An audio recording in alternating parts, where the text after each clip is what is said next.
નમસ્કાર મિત્રો, જય શ્રી કૃષ્ણ, જય માતાજી। સ્વાગત છે તમારું અમારી ચેનલમાં।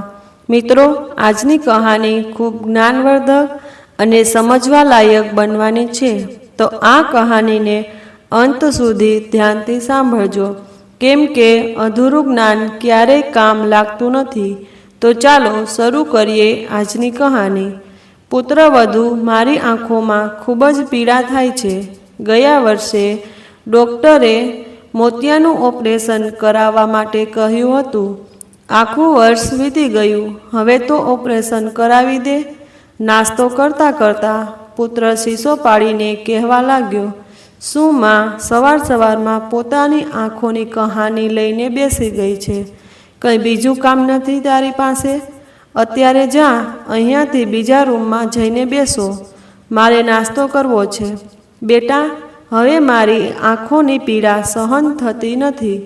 પીડા સાથે આખો દિવસ અને રાત આંખોમાંથી પાણી નીકળે છે। તને કેટલા દિવસથી કહું છું મારી આંખોનું ઓપરેશન કરાવી દે, પરંતુ તું સાંભળતો જ નથી। પુત્ર વધુ રાડો પાડીને કહે છે, અમે એકલા નથી તમારી આંખોનું ઓપરેશન કરાવવા માટે, બીજા પણ 5-5 છોકરા છે। તમારા એને પણ કહો કે ઓપરેશન કરાવી દે, અમે જ કેમ કરાવીએ? હવે અહીંયાથી જાઓ, બહાર જઈને ચબૂતરા પર બેસી જાઓ। અમને લોકોને શાંતિથી નાસ્તો કરી લેવા દો। સવાર સવારમાં કંઈ ને કંઈ ચીક લઈને બેસી જાઓ છો। પુત્ર અને પુત્રવધુની વાતથી સરલાજીને ખૂબ ખોટું લાગે છે। થોડીવાર માટે એ શાંત થઈ જાય છે અને પુત્રવધુનો બદલાયેલો સ્વભાવ સમજમાં આવતો હતો, પરંતુ કંઈ કરી નહોતી શકતી। જ્યારથી એમના પતિ આ દુનિયા છોડીને ગયા છે, ત્યારથી એના પુત્ર અને પુત્રવધુએ મોઢું ફેરવી લીધું છે। એ આ વાતને ક્ષણે ક્ષણે અનુભવી રહી હતી। એમના પતિ હતા ત્યારે એનું ઘરમાં ખૂબ માન સન્માન હતું। પુત્ર અને પુત્રવધુ એમની વાત પણ માનતા હતા, પરંતુ જ્યારથી પતિ ગયા છે, એમનું પુત્ર અને પુત્રવધુએ તેમને ઘરેથી એવી રીતે ફેંક્યા છે, જેમ દૂધમાંથી માખી કાઢીને ફેંકી હોય। તો પણ અપમાન સહન કરીને પુત્રવધુને કહે છે। પુત્રવધુ માન્યું કે મારે 5 દીકરા બીજા પણ છે, પણ તારાની જેટલી પેન્શન આવે છે એ બધી નાનો દીકરો જ પોતાની પાસે રાખે છે। આટલા માટે એને જ કહું છું કે પેન્શનના પૈસામાંથી મારું આંખનું ઓપરેશન તો કરાવી દે। એમ પણ મેં મારા પુત્ર અને પુત્રવધુ ઉપર ઝાઝી ઉમ્મીદ નથી રાખી, અને ના હું કોઈ ખર્ચો કરતી। જો હું કોઈ બીજા દીકરાને કહીશ તો એ પણ આવું જ કહેશે કે જેને પેન્શન આપે છે એની પાસે જ આંખોનું ઓપરેશન કરાવો। આટલા માટે સૌથી પહેલું તમારું જ કર્તવ્ય બને છે મારી આંખોનું ઓપરેશન કરાવવાનું। સરલાજીની વાત સાંભળીને પુત્રવધુ ભડકીને કહે છે, જુઓ છો, તમારી મા પેન્શનના પૈસાની ધમકી આપે છે। તમે તમારી માની હિંમત જોઈ કેટલી વધતી જાય છે। ખુરશી પરથી ઊભો થઈને દીકરો આવે છે અને મા પર ભડકીને કહે છે, મા, શું ફાલતુની વાતો કરે છે? જો હું પિતાજીનું પેન્શન લઉં છું તો તમને પણ મારી સાથે રાખું છું, 2 સમયનું જમવાનું આપું છું, એ તમને નથી દેખાતું? પેન્શનની વાત કરું છું। જો પેન્શન લઉં છું તો તમને મારી સાથે રાખીને એટલું બધું એડજસ્ટમેન્ટ તો કરું જ છું। તમે માનો કે હું તમને મારી સાથે રાખું છું। પુત્રની વાત સાંભળીને સરલાજી દુઃખી થઈ જાય છે કે પોતાની ઘરડી માને રાખવામાં પણ પુત્રને એડજસ્ટમેન્ટ કરવું પડે છે, તો પછી એ ક્યાં જશે? એ નિરાશ થઈને રૂમમાં જતી રહી। સવારના 10 વાગ્યા હતા, ભૂખ પણ લાગી હતી। મન મારીને એ પોતાની પુત્રવધુને કહે છે, પુત્રવધુ, નાસ્તો નથી કર્યો? ભૂખ લાગી છે, શું બનાવ્યું છે? મને પણ આપી દે। માજી, તમારે તો સવારે સવારે કંઈ કરવું તો હોતું નથી, બસ ખાવા માટે બેસી જાઓ છો। મારે 10 કામ કરવાના હોય છે, બાળકોને સ્કૂલે મોકલવાના હોય છે, ટિફિન તૈયાર કરવાનું હોય છે, પતિને પણ ઓફિસ પર મોકલવાના છે. બધા કામ કર્યા પછી જ તમને નાસ્તો આપીશ અને પછી તમારે ક્યાં ઓફિસ જવાનું છે? ઘરે જ તો છો ને? જઈને બહાર બેસો. હવે અહીંયા મારી સામે ના બેઠા રહો. પુત્રવધૂની વાત સાંભળીને સરલાજી ઘરની બહાર બનેલા ચબૂતરા પર આવીને બેસી ગઈ. પુત્રવધૂ અને પુત્રના વ્યવહારથી એ ખૂબ જ દુઃખી છે. એને બસ એક જ ચિંતા થતી હતી કે અત્યારે તો એના હાથ પર ચાલે છે, આંખોથી થોડું ઘણું દેખાય છે, પોતે જ પોતાના શરીરના કામો કરી લે છે અને જ્યારે પોતાની આંખોથી પૂરી રીતે આંધળી થઈને બેસી જઈશ અને મારું કંઈ કામ નહીં કરી શકું તો પુત્ર અને પુત્રવધૂ ખબર નહીં મારું કામ કરશે કે નહીં.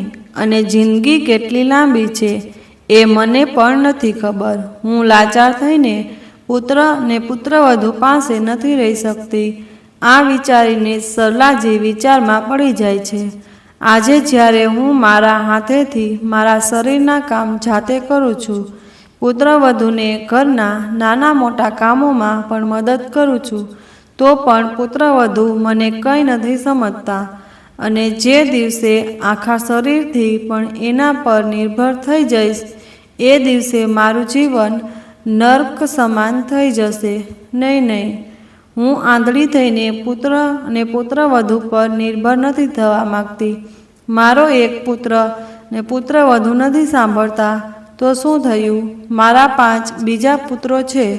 હું એને કહીશ, કોઈને કોઈ મારી આંખોનું ઓપરેશન જરૂર કરાવી દેશે. હકીકતમાં સરલાજી પોતાના ગામડે પોતાના સૌથી નાના પુત્ર ને પુત્રવધૂ સાથે રહે છે.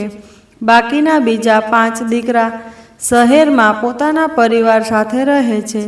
5 પુત્ર સરકારી નોકરી કરે છે. 3 દીકરા પોલીસમાં છે અને 2 દીકરા રેલવેમાં છે.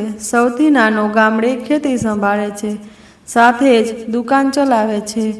એક પુત્રી છે જેમના લગ્ન ખૂબ સમય પહેલાં જ કરી દીધા હતા. એ પણ પોતાના સાસરે આરામથી રહે છે. વર્ષમાં ક્યારેક 2-4 દિવસ માટે એમની મમ્મી પપ્પાના ઘરે આવે છે. સરલાજી બહાર ચબૂતરા પર બેઠી હોય છે ત્યારે જેનો નાનો દીકરો ફોન પર વાતો કરતો કરતો દુકાન પર જવા નીકળે છે તો સરલાજી ટોકીને કહે છે, પુત્ર ફોન પર કોની સાથે વાત કરે છે? માં, હું નરેશભાઈ સાથે વાત કરું છું. અચ્છા, નરેશ સાથે વાત કરે છે? બેટા, મારી પણ વાત કરાવી દે. ઘણા દિવસોથી એની સાથે વાત નથી કરી. રૂમની બહાર ઊભેલી પુત્રવધૂ રાડો પાડીને કહે છે, માજી, જ્યારે પણ આ ઘરની બહાર નીકળે ત્યારે પાછળથી ના ટોક્યા કરો. કેટલી વાર તમને કહ્યું છે, પણ તમને કંઈ સમજમાં જ નથી આવતું. આવતા જતા માણસને પાછળથી રોકી લ્યો છો. ઘરડી થઈ ગઈ છો પણ કંઈ ખબર નથી પડતી. ખૂબ વિનંતી કર્યા પછી નાનો દીકરો માને ફોન આપે છે. ફોન લઈને સરલાજી 5મા નંબરના દીકરા નરેશ, જે બાજુમાં જ એક શહેરમાં રહે છે, એને કહે છે, બેટા, તું કેટલા દિવસોથી ઘરે નથી આવ્યો. ક્યારે ઘરે આવે છે? માં, હમણાં ગયા મહિને તો ઘરે આવ્યો હતો. એટલી જલ્દી હું ઘરે નહીં આવું. અને કયો, તમારે શું કામ છે?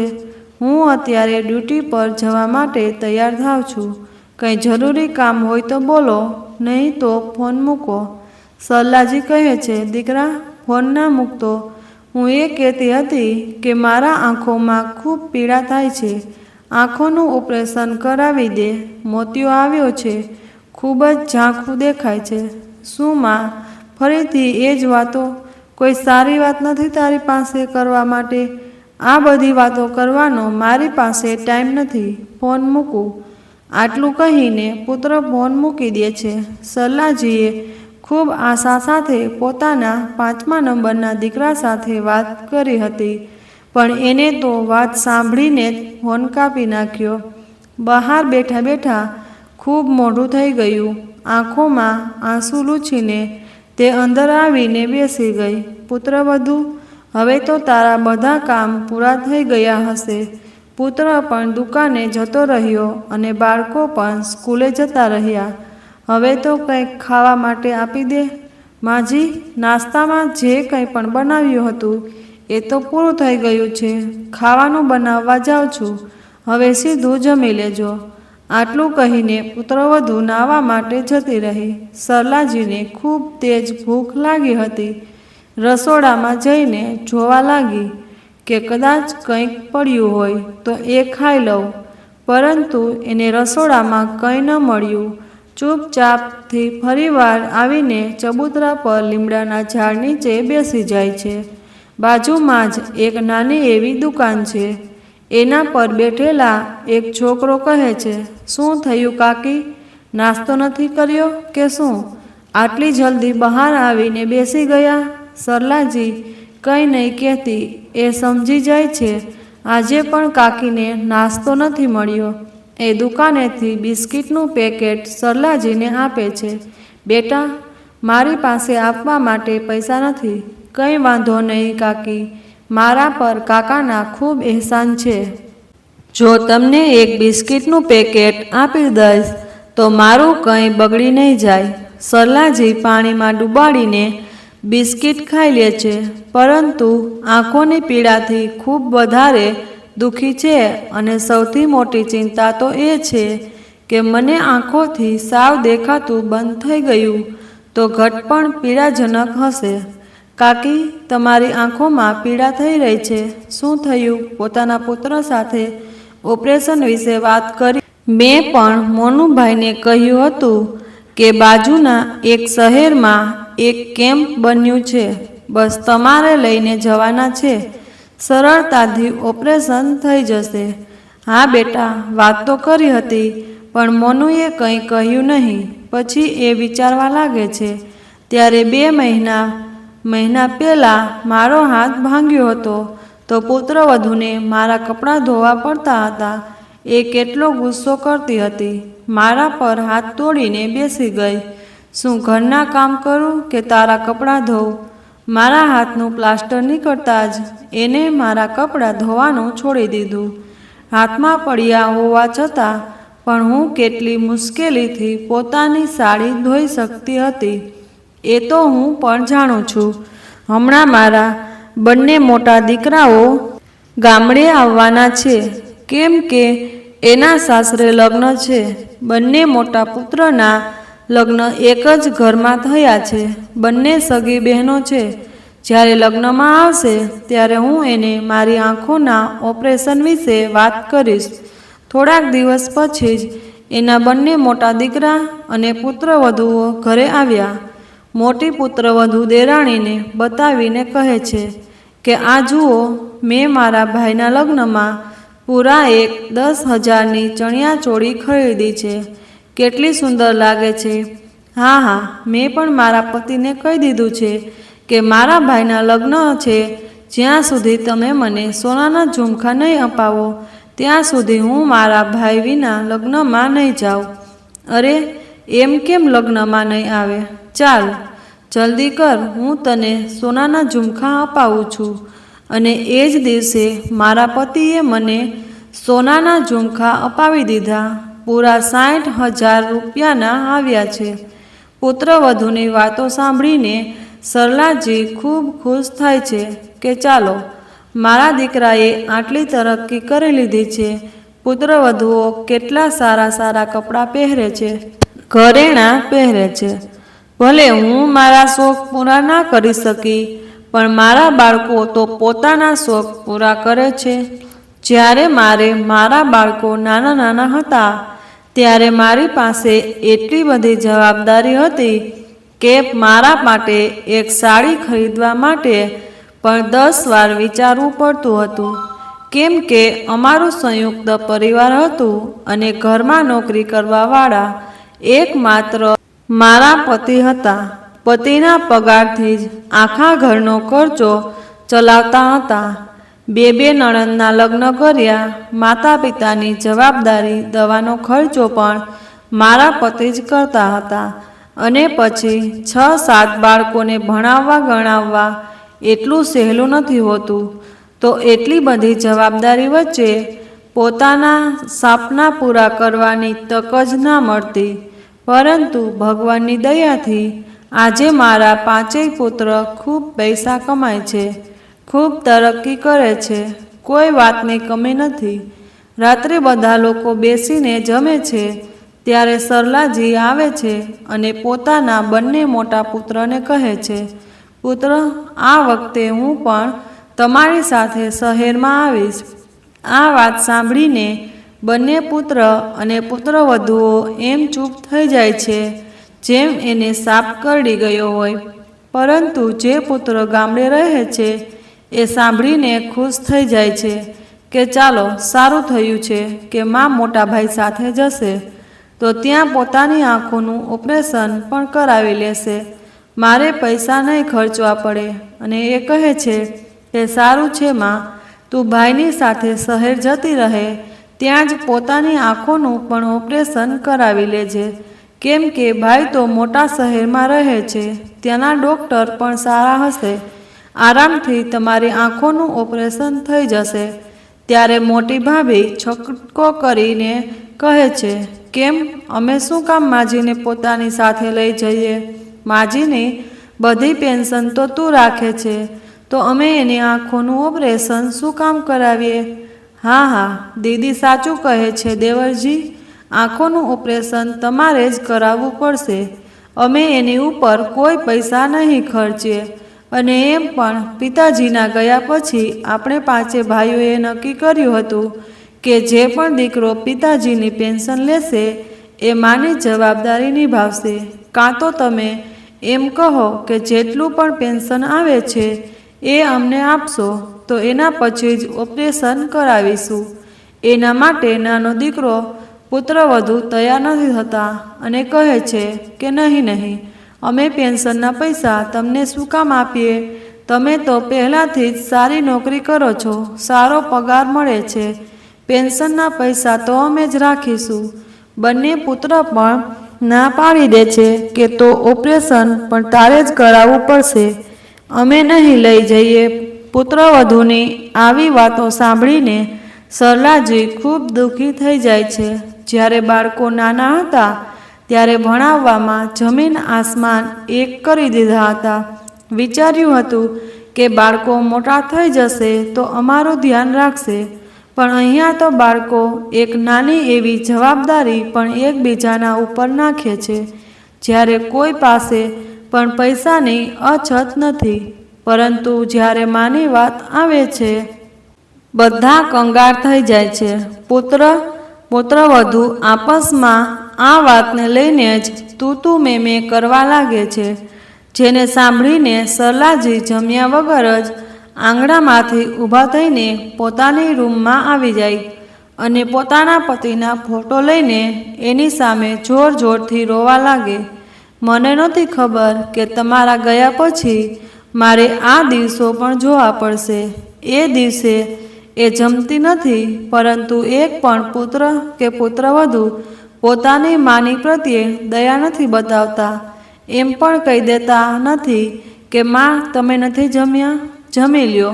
બધા લોકો ચૂપચાપ જઈને પોતાના રૂમમાં સૂઈ ગયા અને સવારે જ શહેર માટે જવા નીકળી ગયા. ખૂબ જ આશા સાથે સરલાજીએ પોતાના પુત્ર માટે ઓપરેશન માટે કહ્યું, પણ પુત્રએ બધી આશા તોડીને પત્નીઓને લઈને શહેરમાં જતા રહ્યા. એક દિવસ સરલાજી પુત્રવધુને કહે છે કે પુત્રવધુ, આંખોમાં નાખવાની ટ્યુબ પૂરી થઈ ગઈ છે, એને જ મંગાવી દે. શું માજી, હમણાં 4 દિવસ પહેલાં જ તો એને મંગાવી હતી અને પૂરી થઈ ગઈ. રોજે આંખોમાં ટ્યુબ નાખવાની શું જરૂર છે?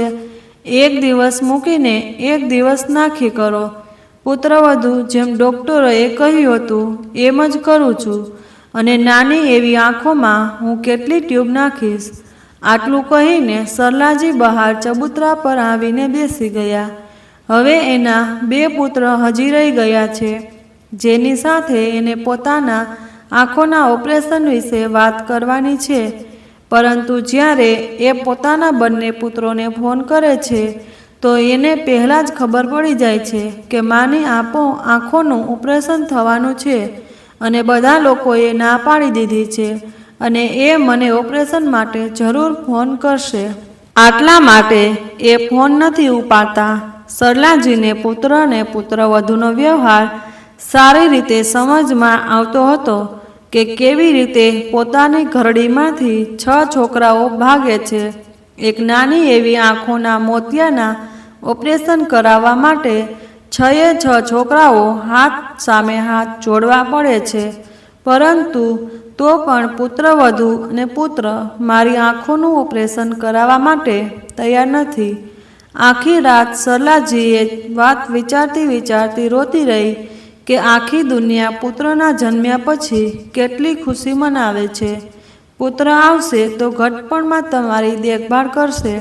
શું આ દેખભાળ કરવા માટે અમે છોકરાને જન્મ આપીએ છીએ, જે આપણું બધું તો લઈ લે છે, પણ દેખભાળનો વારો આવે છે તો બધા એકબીજા પર માને બોજ સમજી નાખવા લાગે છે અને પોતાનું પલ્લું સાફ કરી લે છે.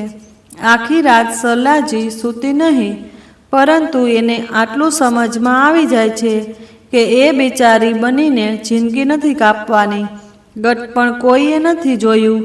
ખબર નહીં ભગવાને કેટલી ઉંમર આપી છે. એમ તો એ પતિના ગયા પછી લાંબી ઉંમર નથી ઈચ્છતી, આરામથી ભગવાન પાસે જતી રહેવા માગે છે અને એ પણ સમજે છે કે ભગવાન આગળ કોઈનું કંઈ નહીં ચાલે. શું જેટલી ઉંમર આપી છે એટલી તો જીવવાની જ છે, પરંતુ હવે એ પોતાની જિંદગી કોઈની આગળ ભીખ માંગીને નહીં જીવે. એ સ્વાભિમાન સાથે પોતાનું ઘડપણ કાપશે. એ વિચારીને એ એક નિર્ણય લે છે અને સવારે જાગીને જ એ પુત્રવધૂના ફોનમાંથી પોતાની દીકરીને ફોન કરે છે. માજી, અત્યારે તો કોઈ ત્રીજ ત્યોહાર નથી અને ગરમીની રજા પણ નથી, પછી તમે તમારી દીકરીને કેમ બોલાવી? તમારી દીકરીના આવ્યા પર ઘરમાં કેટલો ખર્ચો વધી જાય છે, તમને ખબર પણ છે. અને એમ પણ તમારી ઉપર અમે એટલો ખર્ચો કરીએ છીએ, 2 સમયનું જમવાનું આપીએ છીએ, દવાનો ખર્ચો ઉઠાવીએ છીએ. પુત્રવધૂ, શું હું ક્યારેક મારી મરજી જેથી મારી દીકરીને નથી બોલાવી શકતી? આ ઘર તારી પહેલાં મારું છે.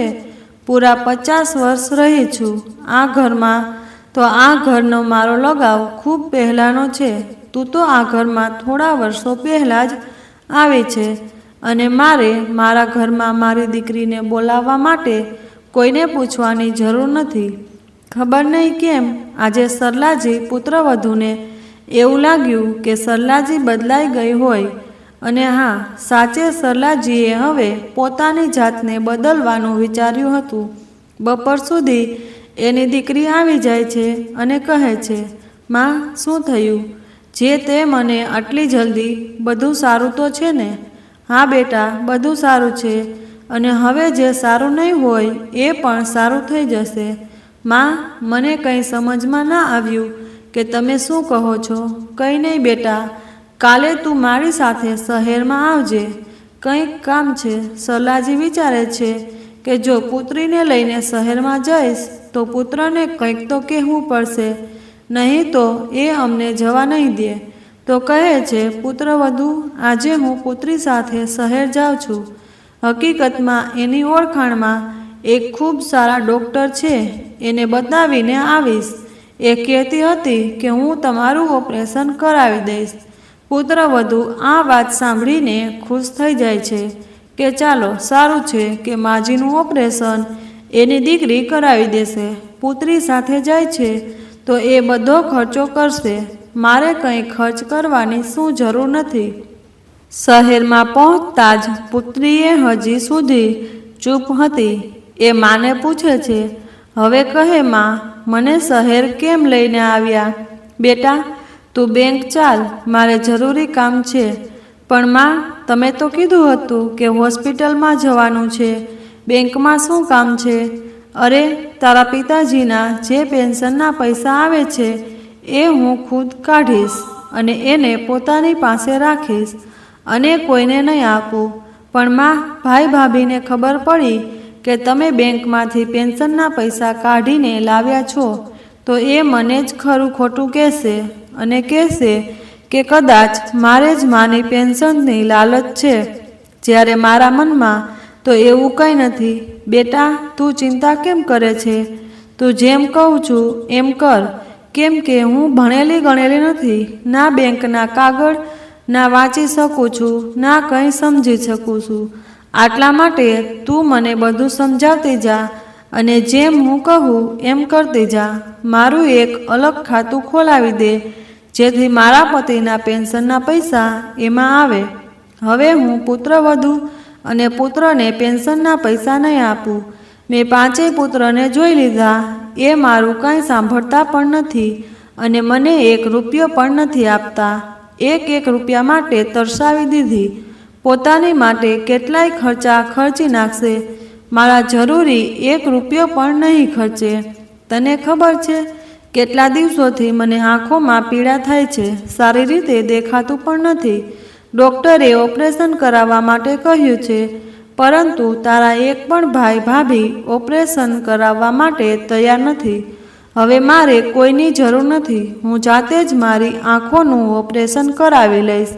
સીમામાના નામ પર એક અલગ જ બેંક એકાઉન્ટ ખોલાવી દે છે અને બધી ફોર્માલિટી પૂરી કરી દે છે.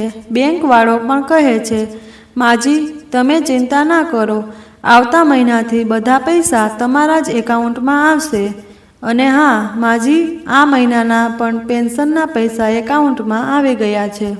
અને એમ પણ આજે 2 તારીખ છે અને હજી સુધી તમારો દીકરો પૈસા કાઢવા નથી આવ્યો. તમે ઈચ્છો તો પેન્શનના પૈસા નીકાળી શકો છો.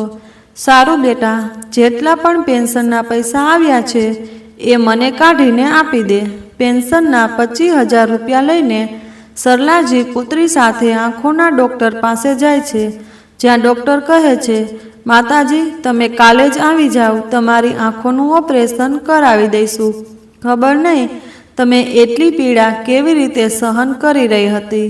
એના પછી સરલાજી પુત્રી સાથે પાછી ગામડે આવી જાય છે. રસ્તામાં સરલાજી પોતાની પુત્રીને પુત્ર અને પુત્રવધૂના વ્યવહાર વિશે બધું જણાવે છે. પુત્રવધુ એની સાથે કેવો વ્યવહાર કરે છે, જેને સાંભળીને સીમાને ખૂબ ગુસ્સો આવે છે, કેમ કે એને હજી સુધી એમ જ લાગતું હતું કે એના ભાઈ ભાભી માને સારી રીતે રાખે છે અને પછી મા પાસે શું કમી છે? પિતાજી આટલું સારું ઘર બનાવીને ગયા છે, એની પેન્શન પણ આવે છે, ભાઈ તો એને પલકો પર બેસાડીને રાખતા હશે. પરંતુ અહીંયા તો કંઈક અલગ જ દ્રશ્ય હતું. જ્યારે ઘરે પહોંચે છે ત્યારે પુત્ર ને પુત્રવધુ બંનેને કહે છે, ડૉક્ટરને બતાવવામાં આટલો ટાઈમ લાગે છે? આખો દિવસ વીતી ગયો અને શું કહ્યું ડૉક્ટરજી? કહે છે કે ડૉક્ટરે કાલે આવી જજો, તમારું ઓપરેશન કરાવી દઈશું. પણ માં, મારી પાસે સમય નથી તમારી સાથે જવા માટે. મારે તમે જોઈ લેજો કોની સાથે જવું છે. એ ગુસ્સો કરીને સીમા કહે છે, ભાઈ તમે આની ચિંતા ના કરો, હું મા સાથે જતી રહીશ, તમે આરામથી ઘરે બેસો. બેસવાથી તારો શું મતલબ છે? કંઈ નહીં ભાઈ. આટલું કહીને સીમા મા સાથે રૂમમાં જતી રહી. બીજે દિવસે સીમા માને લઈને શહેરમાં જતી રહી અને એની આંખોનું ઓપરેશન એક સારા એવા ડૉક્ટર પાસે કરાવી દે છે. 1 અઠવાડિયામાં મા જ એ ગામડે પાછી આવી ગઈ. એ 1 અઠવાડિયામાં એક પણ દીકરાએ જરૂરી ના સમજ્યું કે હોસ્પિટલમાં માને મળવા આવે. બસ ફોર્માલિટી માટે એક ફોન કરી દીધો અને એના દ્વારા જ માનો હાલચાલ પૂછી લીધા. કોઈએ એ પણ ના પૂછ્યું કે ઓપરેશન માટે પૈસા ક્યાંથી આવ્યા, કેમ કે બધા ભાઈઓને લાગતું હતું કે પૈસા સીમાએ આપ્યા છે અને વધારે વાત એટલા માટે ના કરી કે ક્યાંક સીમા અમારી પાસેથી ઓપરેશનના પૈસા ના માંગી લે. આટલા માટે ફોર્માલિટી માટે ફોન કરી દીધો અને કાપી નાખ્યો. અહીંયા ગામડે રહેતો છોકરો જ્યારે બેંકમાંથી પેન્શનના પૈસા નીકાળવા ગયો ત્યારે ખબર પડી કે પેન્શનના પૈસા તો એની મા કાઢીને લઈ ગઈ છે. આ સાંભળીને એના હોશ ઉડી ગયા. ખૂબ ગુસ્સે થઈ ગયો કે માની હિંમત કેવી રીતે થઈ કે પેન્શનના પૈસા કાઢવાની. આવવા દ્યો માને, સારી રીતે ખબર લઈશ. એક અઠવાડિયામાં જ સરલાજી પુત્રી સાથે ગામડે પાછી આવી ગઈ. સીમા મા માટે ખૂબ ખાવા પીવાનો સામાન પણ શહેરમાંથી લઈને આવી, જેમાં ખૂબ ફળ, મેવા અને ગાયનું ઘી પણ હતું. પુત્ર અને પુત્રવધુ પહેલાંથી જ ગુસ્સે હતા અને માની રાહ જોઈ રહ્યા હતા. અને જેવા જ એ ફળોથી ભરેલી બેગ જોવે છે, આખી બેગને પલટીને રાડો પાડીને કહે છે, જોઈ રહ્યા છો, પેન્શનના પૈસા અહીં લૂંટાવે છે. જોવો કેટલા બધા ફળો અને મેવા ઘરડીમાં પોતાના માટે લાવી છે. ઘટપણમાં એટલા ફળ અને મેવા ખાઈને પોતાનું શરીર ચમકાવશે. ખબર નહીં એટલા ફળ ખાઈને ઘટપણમાં શું કરશે. કબરમાં તો આંખો લટકી છે. ફળ મેવા માટે એવી રીતે લઈને આવી છે જેમ એને હજી પોતાની પૂરી જિંદગી જીવવી હોય. ભાભીની વાત સાંભળીને સીમાથી રહેવાતું નથી અને ગુસ્સો કરીને કહે છે, ભાભી, એવું કોણે કહ્યું કે ઘટપણમાં આવી જાય છે તો ખાવા પીવાનું છોડી દે? અરે, વૃદ્ધાવસ્થામાં તો વધારે પૌષ્ટિક આહાર લેવાનો હોય છે, જેનાથી આપણે બીમાર ના પડીએ. જો બીમાર પડે તો પુત્રવધુનું કામ વધી જાય છે.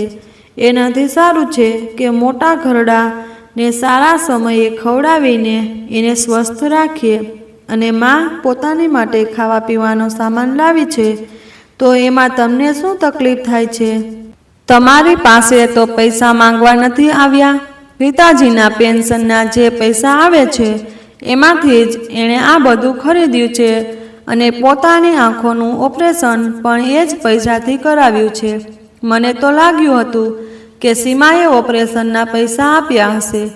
ગુસ્સો કરીને સરલાજી કહે છે, કેમ બેટા, પ્રોપર્ટી તમે રાખો છો અને ઓપરેશનના પૈસા સીમા આપે? આ ક્યાંનો ન્યાય છે? માં, તમે પેન્શનના પૈસા કેમ કાઢ્યા? તમારી હિંમત કેવી રીતે થઈ? કેમ બેટા, તારા પિતાજીની પ્રોપર્ટી પર મારો પણ હક છે અને એ હકથી મને એ પૈસા કાઢ્યા છે. પેન્શન પર પહેલો હક એની પત્નીનો હોય છે, એના પુત્રવધુનો નહીં. અને તું મને પેન્શનના પૈસા કાઢવાથી રોકી નથી શકતો. જો જાજુ બોલીશ તો પોલીસમાં જાણ કરી દઈશ. પોલીસવાળા તમારા બંનેની સારી રીતે ખબર લેશે. સરલાજીની વાત સાંભળીને પુત્રવધુ કહે છે, માજી, ભલે તમે અત્યારે પેન્શનનો ઘમંડ બતાવો છો, પણ જ્યારે તમારું ઘટપણ આવશે અને તમારે જરૂર પડશે ત્યારે તમારા આ જ પુત્રવધુ કામમાં આવશે. તમારી પુત્રી કામમાં નહીં આવે. બેટા, એ તો સામે દેખાય છે કે મારા કામમાં કોણ આવ્યું છે. હું તમારા આગળ હાથ પગ જોડતી રહી, પરંતુ કોઈએ પણ મારી આંખોનું ઓપરેશન ના કરાવ્યું. પછી મારી છોકરી જ મારા કામમાં આવી, તો તમે મારા વૃદ્ધાવસ્થામાં શું કામ આવશો? પુત્ર ચીસો પાડીને કહે છે, મને બધું સમજમાં આવે છે. તમે બંને મા દીકરી પેન્શનના પૈસા છીનવી લેવા માગો છો. નીકળી જાઓ મારા ઘરેથી અને જતા રહો તમારી દીકરીના ઘરે. ખૂબ હિંમત કરીને સરલાજી દીકરાના ગાલ પર એક થપ્પડ મારી દે છે અને કહે છે, કોણ શું છીનવે છે એ તો મને સાફ સાફ દેખાય છે. જ્યારે મારું પોતાનું ઘર છે તો હું દીકરીના ઘરે શું કામ જાઉં? અને આ તારું ઘર કેવી રીતે થઈ ગયું? આ ઘર મારા પતિનું છે, એણે બનાવ્યું હતું. આ મારા ઘર છે, પેન્શનના પૈસા પણ મારા છે. હવે તમે લોકો મારા ઘરેથી નીકળી જાઓ. હું તમને લોકોને મારા ઘરમાં નહીં રાખું. હવે મારી આંખોનું ઓપરેશન પણ થઈ ગયું છે. મને સારી રીતે દેખાવા લાગ્યું છે. હું જાતે જ મારી દેખભાળ કરી લઈશ. મારે તમારા જેવા નાલાયક પુત્ર ને પુત્રવધુની જરૂર નથી. માના તેવર જોઈને પુત્ર ને પુત્રવધુની પગ નીચેની જમીન સરકી ગઈ. કહી દેજે પોતાના બાકીના ભાઈઓને કે માં જમીનનો ભાગ પાડવાની છે. ડરીને નાનો દીકરો પાંચેય ભાઈઓને ફોન કરી દે છે અને પેન્શન સાથે ઘર અને જમીનના ભાગલા વિશે પણ બધું કહી દે છે. ક્યાંક માં પોતાના પેન્શન સાથે ઘર અને જમીન પણ પુત્રીના નામે ના કરી દે. આ ડરથી પાંચેય પુત્રો અને પુત્રવધુઓ ગામડે આવે છે. સરલાજી પણ એ જ ઈચ્છતી હતી કે એના 6 પુત્ર અને પુત્રવધુઓ એક સાથે આંગણે ભેગા થાય. ત્યાર પછી એ પોતાનો આગળનો નિર્ણય એને સંભળાવી શકે. આવતા જ પાંચેય પુત્ર ને પુત્રવધુ એમ નથી પૂછતા કે માં, તમારી આંખોનું ઓપરેશન કેવું રહ્યું? બધું સારું છે? કોઈ પીડા તો નથી થતી ને? પરંતુ ગુસ્સો કરીને કહેવા લાગ્યા કે આ તમે સારું નથી કર્યું. માં સરલાજી હસીને કહે છે કે વાહ બેટા, હું તમને બોલાવતી રહી ત્યારે કોઈની પાસે સમય ન હતો ગામડે આવવાનો, પણ જેવી જ પૈસા અને જમીનની વાતો આવી તો કેવા ભાગ્યા ગામડે આવી ગયા. ઘરડી માં માટે કોઈ પાસે 2 દિવસનો સમય ન હતો. હવે કેવી રીતે સમય મળી ગયો તમને બધાને? માની વાત સાંભળી પાંચે પાંચ પુત્રવધુઓ અને પુત્રો ચૂપ થઈ ગયા. ત્યારે એ બંને પુત્રોએ જેણે ફોન નહોતો ઉપાડ્યો એને સરલાજીને કહે છે, કેમ તમે બંનેએ તો મારો ફોન પણ નહોતો ઉપાડ્યો? જમીન અને ભાગલાની વાત સાંભળીને ભાગતા આવી ગયા. શરમ નથી આવતી તમને લોકોને? તમારા જેવા નાલાયક દીકરાની જગ્યાએ ભગવાને મને 6 દીકરી આપી દે તો સારું હતું. માં, શું ફાલતુની વાતો કરો છો? અને તમારા મગજમાં આ જમીનના ભાગલા પાડવાની વાત ક્યાંથી આવી? સાચું કહો છો? પુત્ર, પહેલાં તો મારા મગજમાં પેન્શન લેવાનો પણ વિચાર ન હતો. મને તો લાગતું હતું કે મારા 5 દીકરા છે, મારે ચિંતા કરવાની શું જરૂર? જ્યારે પૈસાની જરૂર પડશે ત્યારે પુત્ર ને પુત્રવધુ પાસે પૈસા આપી દેશે.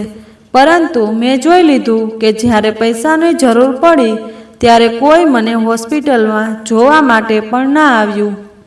આટલા માટે હું પેન્શનની સાથે સાથે આ ઘરનો 7મો હિસ્સો છે એ પણ લેવા માગું છું. માં, તું ઘર અને જમીનનો 7મો હિસ્સો છે એ લઈને શું કરીશ? હું ગરીબને દાન કરી દઉં કે મારો આશ્રમમાં જઈને આપી દઉં, પરંતુ હું મારો હિસ્સો તમને નહીં આપું. જ્યાં સુધી રહીશ એ પૈસાથી પિતાનું ઘડપણ વિતાવીશ. માં, તમારી માટે તો પેન્શનના પૈસા જ પૂરતા છે, તો પછી જમીન અને ઘર કેમ લેવા માગે છે? કેમ કે હું મારા હિસ્સાનો એક ટુકડો પણ તમને દેવા નથી માગતી. ભલે રસ્તાના ભિખારીને આપી દઉં, જેને આપવું હશે એને આપી દઈશ, જે મારી સેવા કરશે એને આપી દઈશ, પરંતુ ફોકટમાં મારો હિસ્સો કોઈને નહીં આપું. અને છેલ્લે સરલાજી ઘર અને જમીનનો પોતાનો 7મો હિસ્સો લઈ લે છે. અને હવે એની પાસે પૈસાની કોઈ અછત નથી કે કોઈ બીજી વસ્તુની. તો કહો, તમારામાંથી મારી સેવા કરવા માટે કોણ ઉત્સુક છે? અને હું મારી પેન્શનનો અડધો હિસ્સો આપીશ. બધા પુત્રો કહેવા લાગે છે કે માં, તમે મારી સાથે શહેર ચાલો. તો બંને મોટા પુત્રો પણ કહેવા લાગે છે, તમે અમારી સાથે ચાલો. અમે બંને ભાઈ આજુબાજુમાં જ રહીએ છીએ. જ્યાં તમારું મન કરે ત્યાં આવતા રહેજો. કાલ સુધી જે પુત્ર ને પુત્રવધુ પોતાની ઘરડી માને બોજ સમજીને એકબીજા ઉપર નાખવા માગતા હતા અને છટકતા હતા, એ જ આજે પૈસાની લાલચમાં માને પોતાની સાથે લઈ જવા માટે એકબીજા સાથે ઝઘડો કરતા હતા અને એક એક કરીને પોતાની માને પોતાની પાસે આરામથી રાખવા લાગ્યા, એની સેવા પણ કરવા લાગ્યા.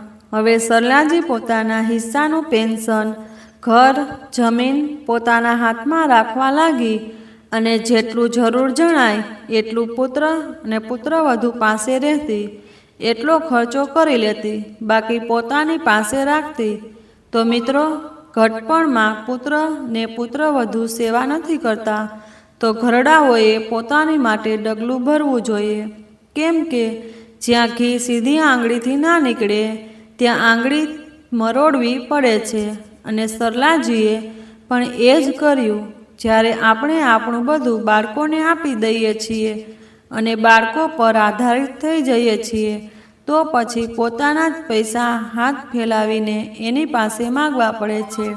તો પુત્રો, આપણા જ પૈસા આપણને આપવામાં એહસાન બતાવે છે.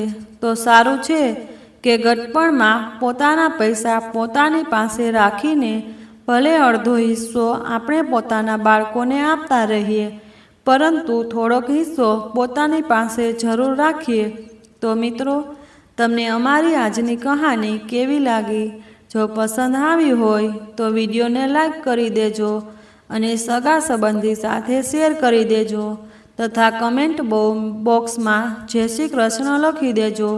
અને ચેનલને સબસ્ક્રાઈબ ના કરી હોય તો ચેનલને અત્યારે જ સબસ્ક્રાઈબ કરી દેજો. જય શ્રી કૃષ્ણ. ધન્યવાદ.